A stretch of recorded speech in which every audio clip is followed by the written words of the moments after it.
Tiene una subespecialidad en neonatología en el Hospital Universitario Materno Infantil Insular de Las Palmas, España. Tiene un máster en neonatología y especialización del neurodesarrollo del niño y el adolescente. Es IBCLC. También es miembro fundador de la Asociación Latinoamericana de Seguimiento Pediátrico y Neonatal.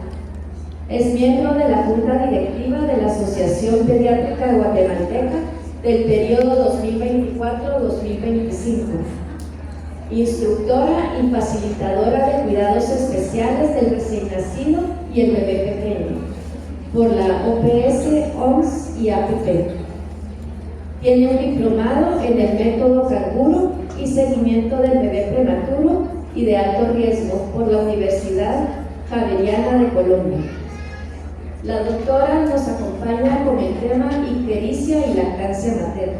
Bienvenida, doctora. Muchísimas gracias por la invitación y a todas ustedes, todas y todos los que están aquí en este día. La verdad que mientras más seamos en pro de la lactancia materna, muchas mejores chances para nuestros bebés en Guatemala. Yo siempre les digo que la lactancia materna es una de esas cosas tan importantes que hay que proteger para nuestros bebés. Tiene que convertirse en esa norma cultural que tengamos. Bueno, entonces, esto soy yo, era pero largo ya, ¿no? Pero no tengo ningún conflicto de interés. A las órdenes, ya saben que lo que podamos apoyar en la Asociación Pediátrica, yo soy parte del comité de lactancia materna de la Asociación Latinoamericana de Pediatría también, así que estamos también trabajando mucho en ese sentido, en el área principalmente de los profesionales de la salud. ¿Sí?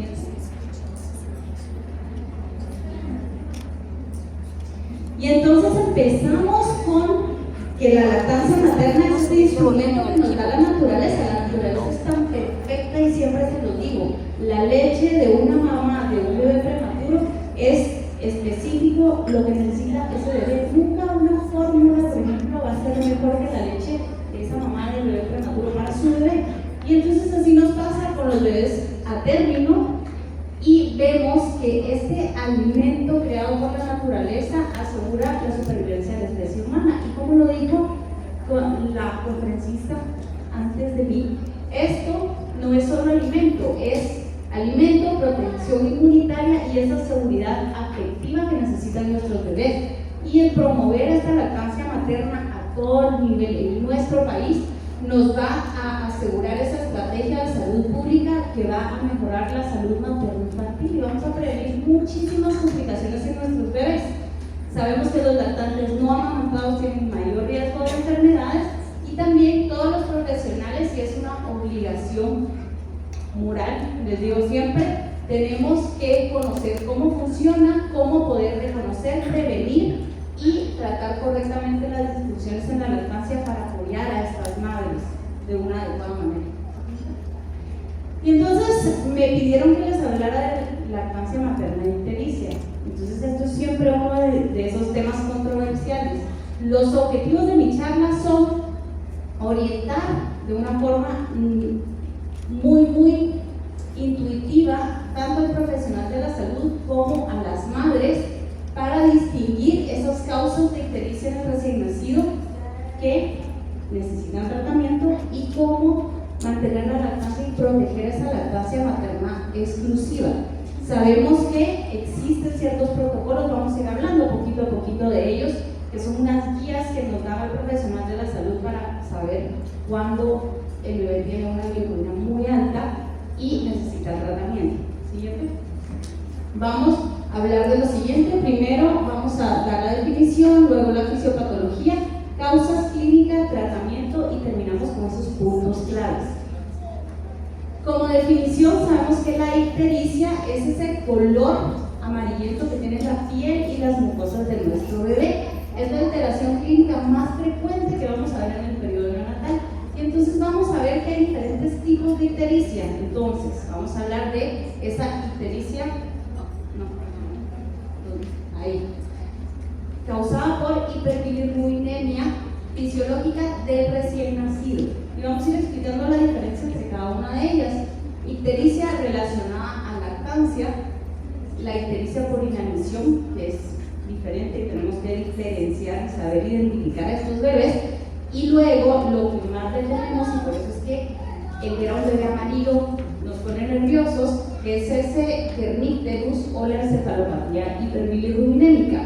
Aquí lo que sucede es que los primeros días, y de hecho la primera semana, esa barrera que divide, la barrera hematoencefálica que protege el cerebro del bebé, todavía está como que atraviesan muchas sustancias. Por eso es que monitorizamos mucho esa primera semana del recién nacido.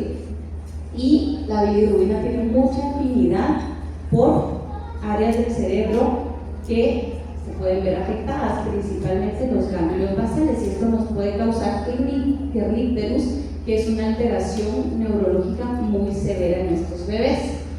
Entonces, tenemos que educar para poder identificar y distinguir cuando es algo que no necesita tratamiento y cuando sí necesitamos poner un tratamiento.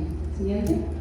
Aquí, solo para ilustrarles un poquito la fisiopatología. Entonces, la bilirrubina es ese pigmento amarillo que se produce por la ruptura del grupo M. El grupo M está en las células rojas o glóbulos rojos.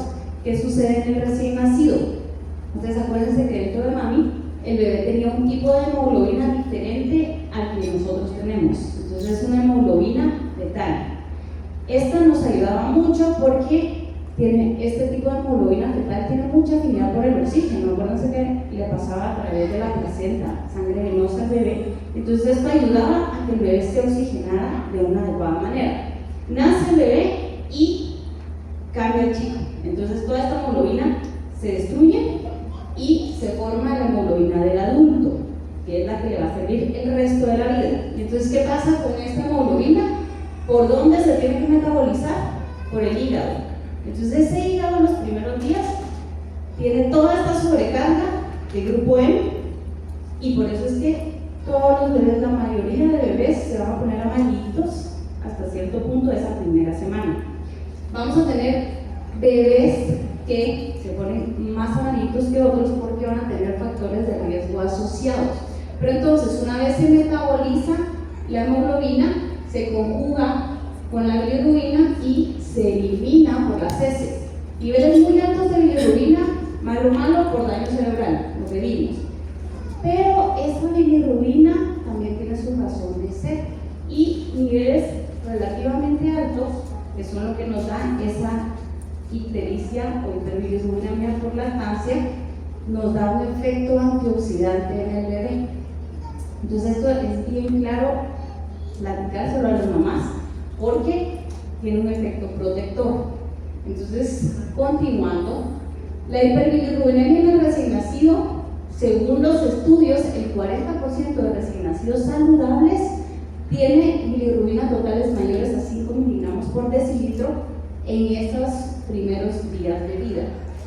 Entonces, en la primera semana, si ven, todos los recién nacidos van a tener una bilirrubina mayor de 2 miligramos por decilitro, que de hecho es más de lo permitido en el adulto para considerarse normal, y el 25 a 50 supera los 7 miligramos por decilitro. Menos del 10% de los bebés van a tener una ictericia patológica. Y entonces nosotros tenemos este normograma que nos guía a los pediatras y a los médicos para interpretar los niveles de bilirrubina que tiene el bebé, y algo bien importante es ver las horas después del nacimiento que tiene ese bebé y lo correlaciona con el nivel de bilirrubina. Sabemos que el pico se da en la primera semana y luego ya se estabiliza y se mantiene y empieza a disminuir. Siguiente. Siempre hay que ver o identificar la causa de la ictericia o la hiperbilirrubinemia. Entonces, ya hablamos de la fisiológica, que esperamos que le pase a todos los bebés.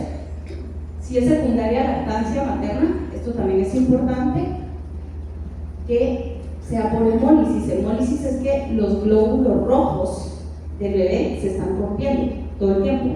Entonces, esto es asociado a alguna enfermedad. Puede ser una incompatibilidad de grupo sanguíneo con la mamá, y que esto esté haciendo que haya más hemólisis. Puede ser también secundaria a infecciones, que las infecciones infecciones, uno de los signos que uno busca cuando está sospechando una sepsis neonatal es ictericia. Y luego síndrome de Crigler-Najjar, y no es algo malo, es solo como una variación o una alteración enzimática que tienen estos bebés, que lo que pasa es que se ponen muy amalitos con todo. Por ejemplo, el resto de su vida le va a pasar que de repente le da una gripe y se pone un poquito ictérico. Entonces tenemos que estos bebés se pueden poner un poquito más ictéricos. Y luego siempre descarten hipotiroidismo. En nuestra ictericia fisiológica, que es lo que esperamos, vamos a tener del segundo al tercer día esa ictericia visible. Del segundo al cuarto día el nivel máximo va a estar entre 5 y 6, y luego esperamos que al final de la primera semana ya empiece a disminuir y luego desaparezca. ¿Por qué vamos a tener que vigilar esto? Y esto es bien importante porque hay momentos en los que tenemos que sospechar que algo más está ocurriendo. Siguiente. Por ejemplo, ¿qué pasa con la lactancia materna? Y por eso es que ese efecto que hace la naturaleza, que es antioxidante en el bebé, lo tenemos que esperar. La inhibición de la glucuroniltransferasa, que es esta enzima que va a metabolizar la bilirrubina, y también aumento de la reabsorción intestinal de bilirrubina, disminuye la ingesta de líquidos, puede estar asociado. Entonces acuérdense que esa ictericia hay que diferenciar entre ictericia por lactancia e ictericia por inanición, que es que nuestro bebé no esté recibiendo lo suficiente. Los bebés ictéricos pero que están sanos, ustedes se van a dar cuenta porque el niño está activo, el niño luce bien, se ve hidratado, uno le pregunta a la mamá y está orinando suficiente, pero cuando no está comiendo suficiente lo tenemos que identificar. Tenemos que ver que el bebé tenga una adecuada tolerancia oral y siempre descarten todo lo demás. Siguiente. Esto es muy importante, siempre darle muchos ánimos a esa mamá. Ustedes acuérdense que estamos en esos primeros días que tenemos ese mar de hormonas, que de repente lloramos, que de repente, entonces hay que darle mucho apoyo a la mamá, incentivarla, decirle, mire, sí podemos, tenemos que asegurarle que lo está haciendo bien, corregir cosas que hay que corregir, pero siempre evaluar esa toma. Entonces, recordando, acuérdense que los niños que reciben lactancia materna van a tener menos posibilidades de diabetes, menos infecciones tanto a nivel de vías respiratorias como gastrointestinal, mayor desarrollo cognitivo, mejor neurodesarrollo en estos bebés, reduce el riesgo de muerte súbita, y para la mami va a mejorar también esa salud materna. Siguiente. Y vamos a estar haciendo esa programación metabólica a largo plazo de nuestros niños. Yo siempre les digo, esto es bien importante porque le estamos dando la posibilidad a nuestros niños de tener una buena salud. Acuérdense que todos estos factores hacen que uno tenga más enfermedades crónicas o no. Aparte tenemos la epigenética, tenemos nuestra carga genética, y entre los factores protectores que ustedes van a ver que aparecen en todo está la lactancia. Entonces, la lactancia nos protege para todo. Una de las cosas que podemos modificar en todo esto es la alimentación que va a tener nuestro bebé. Esto es bien importante porque aquí estamos aumentando su chance de tener una buena salud. Enseñarle a las mamás esto es bien importante. Si ustedes van y le preguntan a una mamá, cuando llegan, yo usualmente llegan a la consulta y les digo, bueno, ¿cuándo le dan de comer al bebé? Cada vez que llora, doctora. No, ahí ya vamos tarde.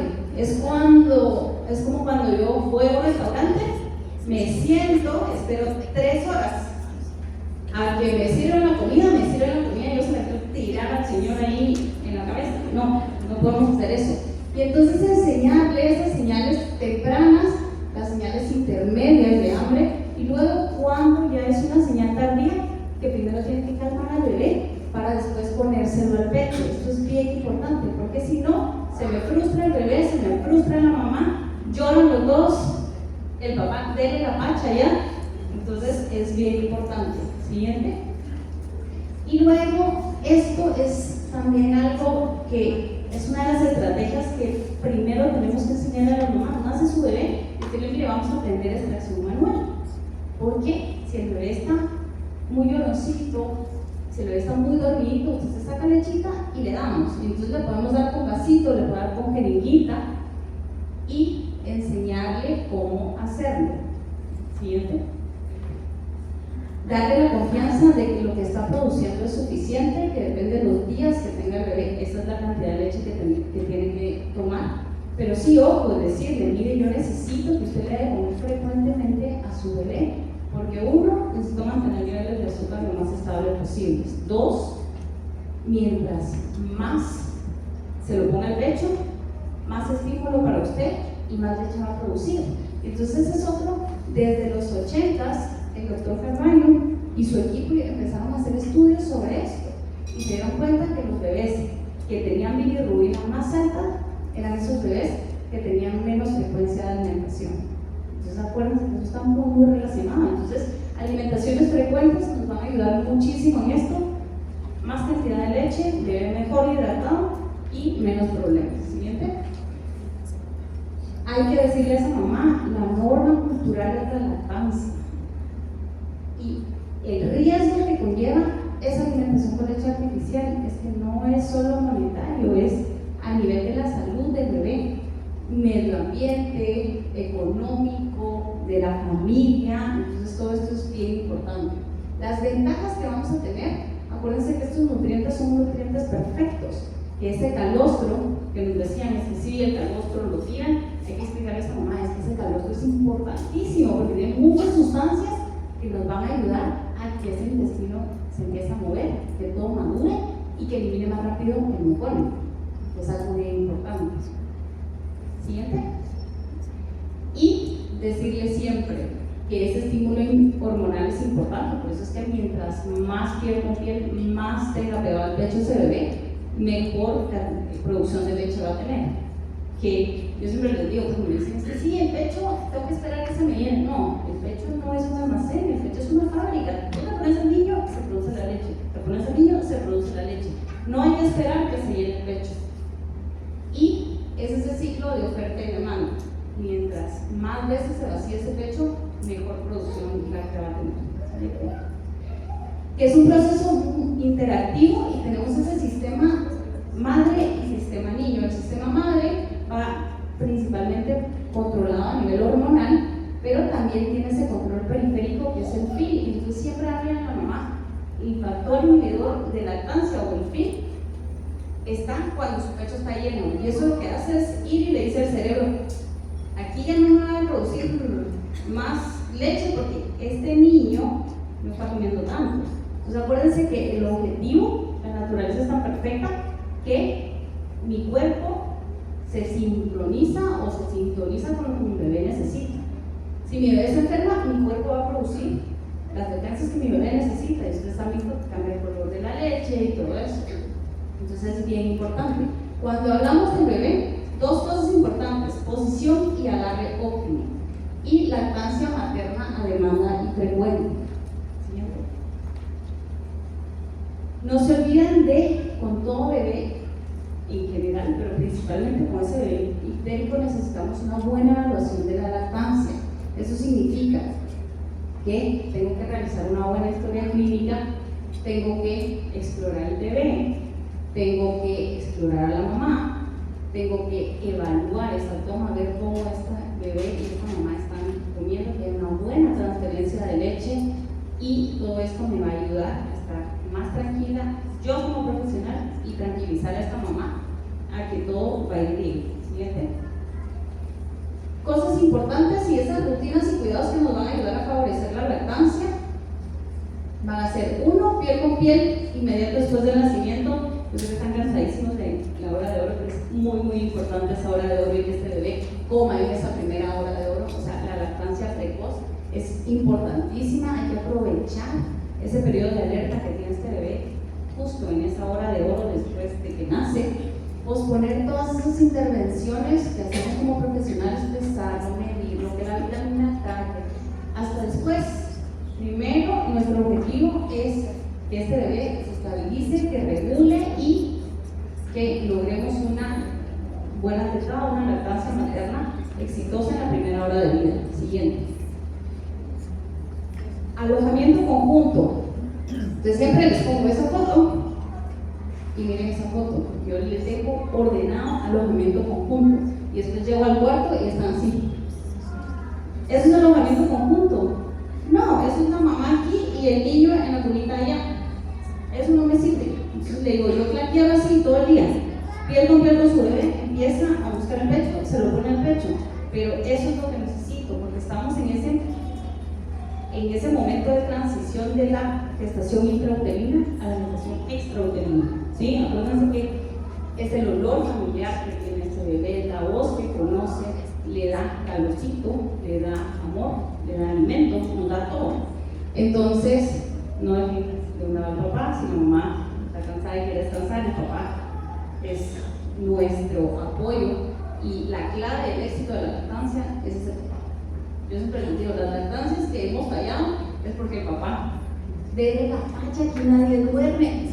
No, lo necesitamos de nuestro lado.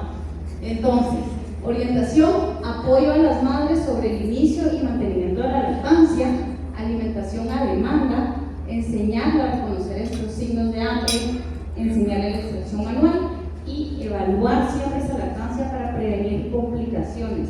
O sea, a mí, cuando llega la mamá y ya tiene la grieta, digo, bueno, aquí esto lo teníamos que haber visto antes, corregir ese agarre en un tiempo prudente. Cuando uno se da cuenta, optimicemos el agarre para que no se lastime el pecho, porque si no, en serio, es que uno ve estrellas y cuando hay una grieta en el pezón, y es de las cosas que hacen a un montón de mamás tirar la toalla, es cierto, me duele muchísimo, ¿no? ¿Sí? Entonces, esto es importante, tener todo por escrito, es muy importante, tanto para el personal como para las mamás, porque acuérdense que tenemos como este mar de hormonas, entonces lo que yo le vaya a decir a la media hora se va a acordar de 3 cosas, entonces se lo dejamos ahí por escrito, esto necesito que hagas, muchas fotitas nos ayudan un montón. Siguiente. Y entonces evite la administración de cualquier suplemento si no hay una indicación médica. Esto es importante porque tenemos que recalcar siempre el impacto negativo que esto tiene. Disminuye frecuencia y eficacia de la succión, retrasa la producción de leche, va a alterar la flora gastrointestinal de nuestro bebé, sensibiliza a proteínas de la leche de vaca, interfiere con ese vínculo mamá-bebé y aparte nos va a crear esta confusión que es bien importante evitar. Y entonces van a haber muy poquitas indicaciones, acuérdense, errores innatos del metabolismo, porque no sepa, ha sido documentado que modificar la lactancia, si no, ni de chiste. Y entre estas cosas, si ven, me llamó la atención que en la guía ponen hiperbilirubinemia por ingesta insuficiente. Entonces ahí realmente lo que deberían de hacer, y la verdad que en la última guía ya me corrigieron esto, porque entonces hay muchos puntos en los que dicen ponga el bebé frecuentemente, asegúrese que tiene una buena toma, porque aquí sí decían, bueno, hiperbilirubinemia por ingesta insuficiente. Y otra de las cosas era dar agüitas, agua o suerito, y bueno, no estoy dando fórmula, pero estoy dando agüita. Entonces eso tampoco está recomendado. Luego vamos a ver el protocolo específico, pero van a ver eso. Y entonces este protocolo es una guía en donde le dice cuándo va a suplementar a recién nacido sano, y eso hay que tenerlo bien importante, bien presente, porque si el bebé está enfermo tenemos que manejar otros criterios, pero siempre y cuando nuestro bebé esté sano tenemos que luchar y proteger esta lactancia. Siguiente. Y luego esos cuidados al egreso, aquí es el momento donde hay que intervenir. Entonces, estos grupos de apoyo, estas redes de apoyo son importantísimas. Entonces, mamá, me ayuda muchísimo. Y luego, esta evaluación precoz. Usualmente, y yo la verdad que recomiendo eso, no sé, pero aquí los pediatras suelen hacer esa primera evaluación más o menos a las 2 semanas. Y yo, pero ¿por qué? Porque ahí ya se me pasó a mí todo el tiempo. Les digo, es súper importante, yo los tengo que ver en la clínica a las 48, 72 horas máximas después de que salen del hospital. 1, tengo que ver cómo está el peso, cómo está la pérdida de peso. 2, tengo que ver ictericia,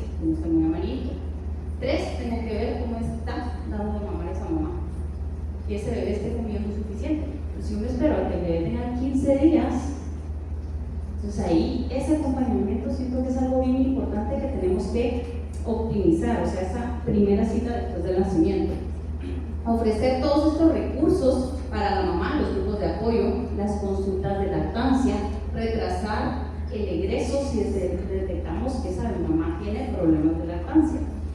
Y entonces, como pediatras, la verdad que muchos muy cómodos es como, no, consultorio de lactancia, pero es que también nosotros nos tenemos que involucrar.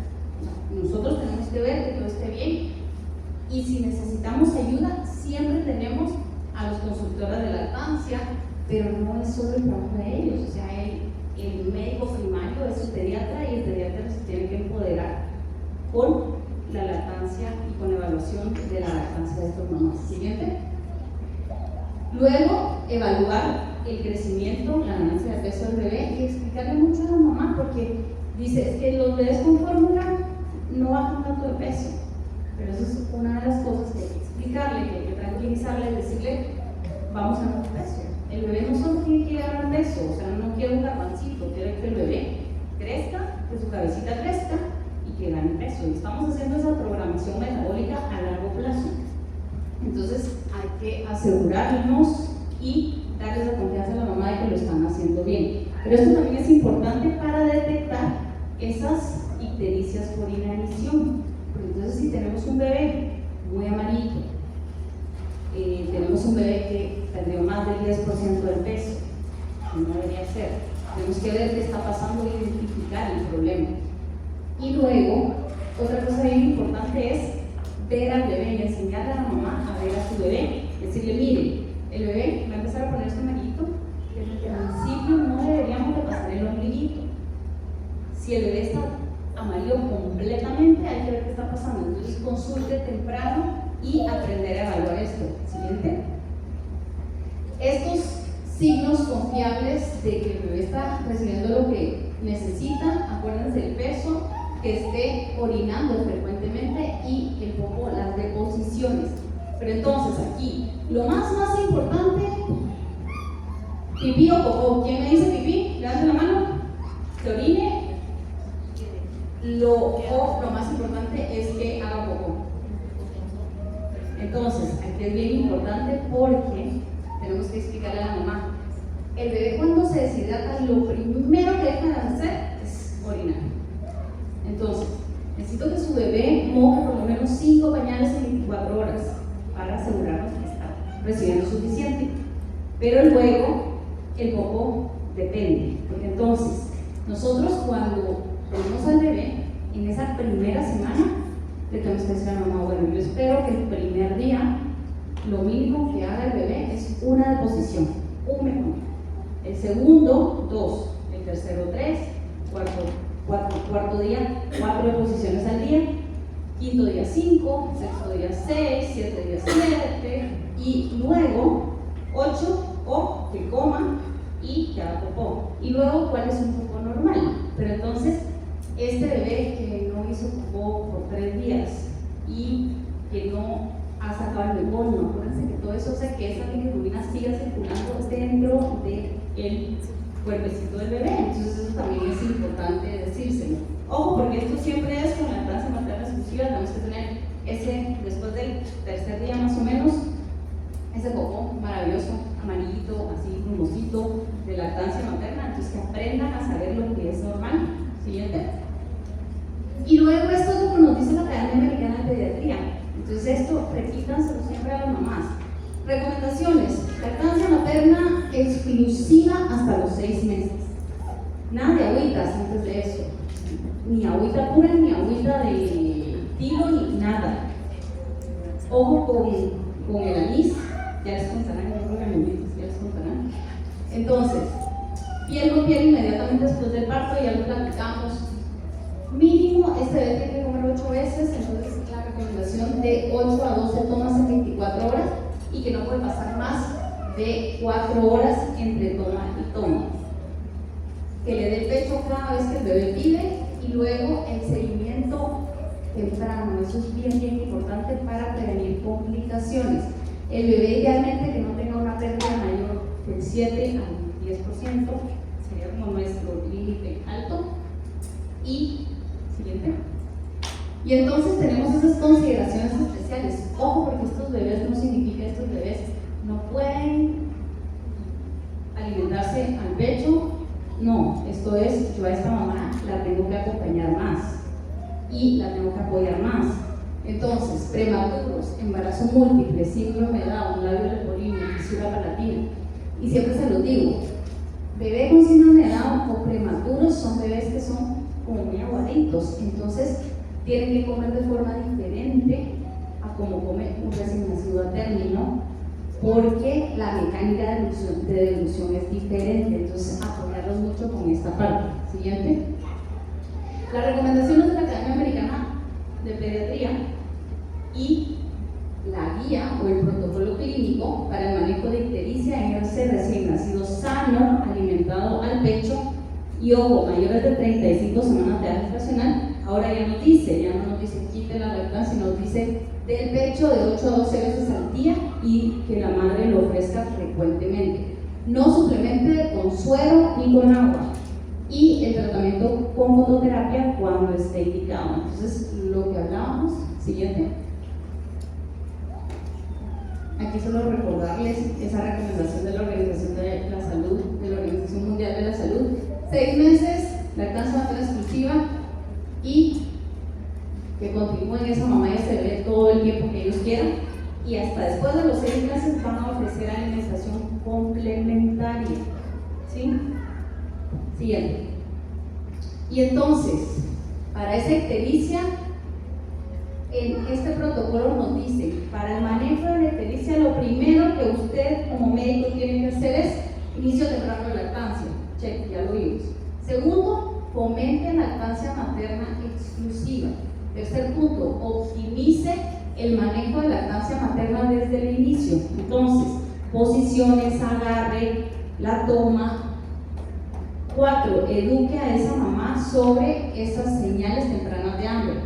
5. Identifique mamás y bebés de riesgo. Bueno, estas son madres, no mamás, pero madres y bebés de riesgo. Entonces, ¿qué mamás van a estar en riesgo? Esas mamás que tienen un grupo sanguíneo diferente al de su bebé, por ejemplo, hizo inmunización RH, mamás diabéticas, o alguna condición materna que pueda hacernos pensar que esta mamá puede tener un poco de hipogalar. Relacionados con el bebé, ojo con prematuros, hematomas, enfermedad de ojo, porque estos bebés se van a poner un poquito más amarillitos. Y cuando les hablo de prematuros, me enfoco principalmente en esos 35, 36 semanas. Entonces, prematuros tardíos. ¿Por qué es importante los prematuros tardíos?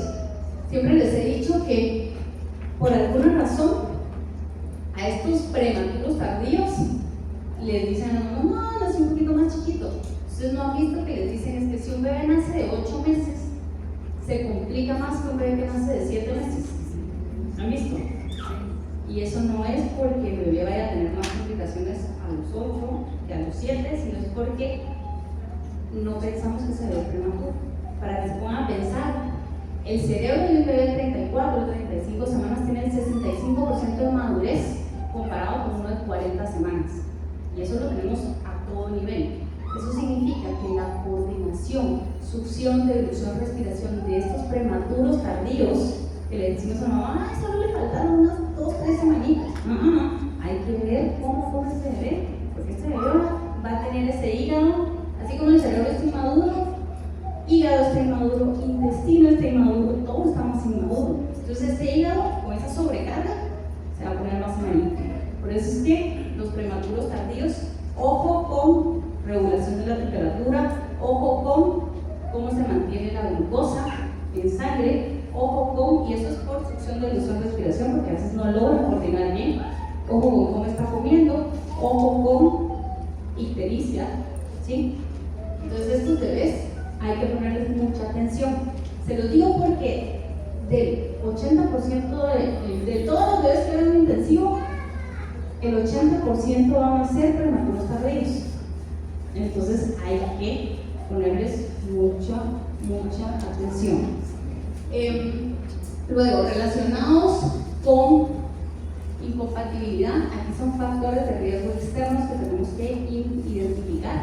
Y usando la gráfica siguiente, vamos a ver si según las horas de vida mi bebé va a entrar dentro del rango. Entonces ahí me da grados de riesgo: riesgo bajo, leve, moderado o riesgo alto. Es arriba de la curva. Entonces aquí arriba, y me va diciendo qué tratamiento necesito ponerle a mi bebé. Entonces usualmente arriba de esta curva, si tiene 72 horas el bebé mayor de 35 semanas, es esta curva, y tiene más de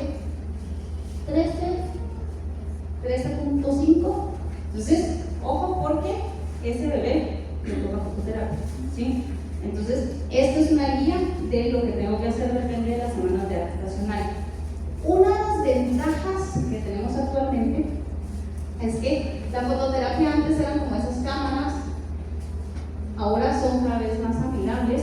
Tenemos la baby blanket, que es esta mantita que el bebé se envuelve en la fototerapia y continúa la lactancia, y de hecho esta es una indicación de lactancia materna más frecuente porque tenemos que mantenerlo bien hidratado, ¿sí? Mientras está en la luz. Siguiente. Y entonces esto me encanta cómo ellos le explican a los papás, y yo uso muchas de las herramientas que ellos tienen.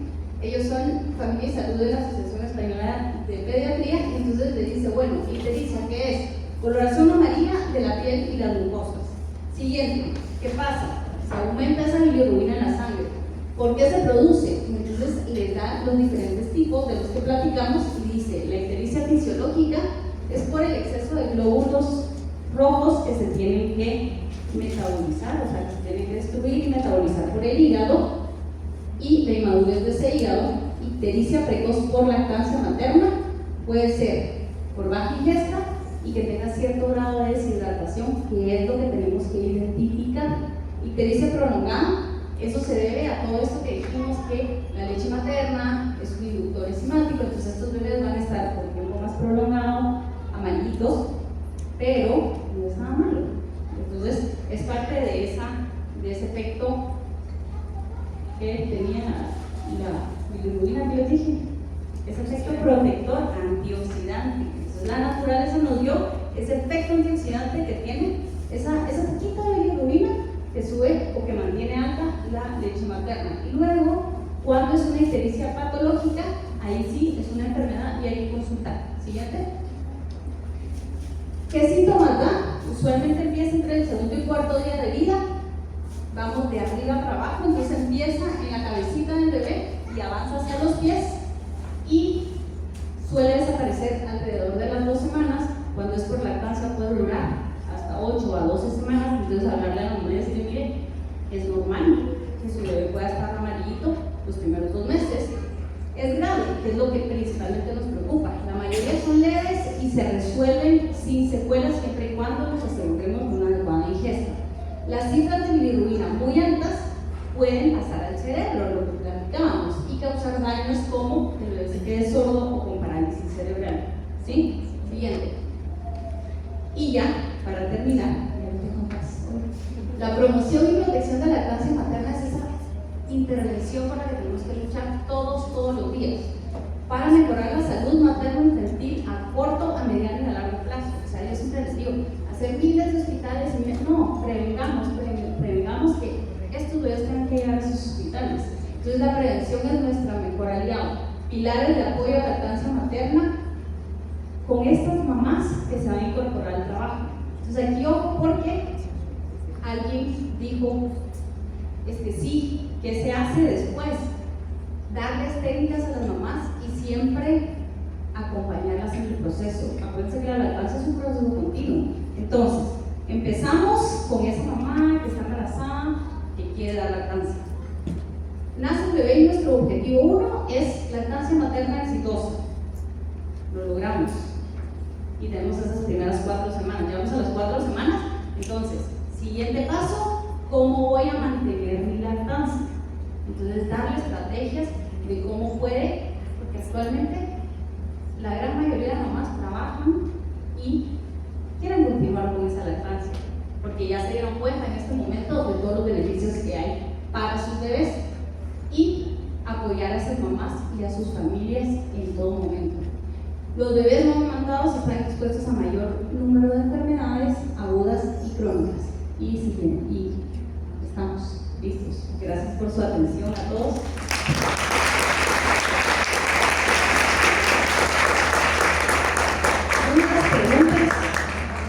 Gracias, doctora. Por cuestión de tiempo voy a leer una que llegó por WhatsApp y vamos a abrir el micrófono solo para una pregunta más. Dice, la importancia de la hora de oro y la alimentación precoz está bien conocida. ¿Qué cree usted que hace falta para que esta práctica se adopte como la norma en todos los hospitales públicos y privados? ¿Qué hace falta para lograr que el personal médico la implemente? Que las mamás lo pidan.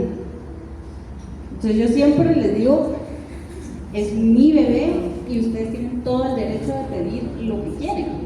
Entonces, mamás empoderadas van a hacer que los profesionales de la salud, porque no es que estés poniendo en peligro la vida del bebé, sino que es ver todos los beneficios que esto tiene. Lo que pasa es que es cierto que todo está muy medicalizado. Yo siempre les digo, cuando yo estuve en España, cuando regresé de España, y me dicen, sí, es que nos vamos a llevar a la sala cuna. En España no existe la sala cuna. O sea, nace su bebé, esta mamá se va con su bebé. Y yo lo examinaba ahí con la mamá. No tenían la sala cuna ni esta separación de esa mamá bebé. Entonces, la herramienta es ustedes, las mamás. Entonces, ustedes pídanlo y sean claros con su pediatra de qué es lo que quieren. Ahora tenemos ese beneficio de que las mamás pueden estar muy bien informadas. Entonces, todo esto es más fácil. Gracias, doctora. Aquí había una preguntita de un caso. Usted es un doctor, tal vez usted entiende mejor ahí. ¿Qué es lo que decía de un caso que trató de sí, el de Kramer. Iba a ponerlo ahí, pero entonces justo, Kramer solo cabecita 5, usualmente hasta 10 está al nivel del ombligo, 10-12, que es lo que les queremos decir a las mamás. Por eso ustedes le dicen a la mamá, mire, vigile que su bebé no se ponga malito más allá de 12. Luego, más de 20 es peligroso, que es cuando palmitas y plantas de los pies estén amarillos en el bebé. Entonces, darle como las señales a la mamá y como las indicaciones de qué es lo que tienen que vigilar. Siguiente. Nadie. Terminamos. Gracias.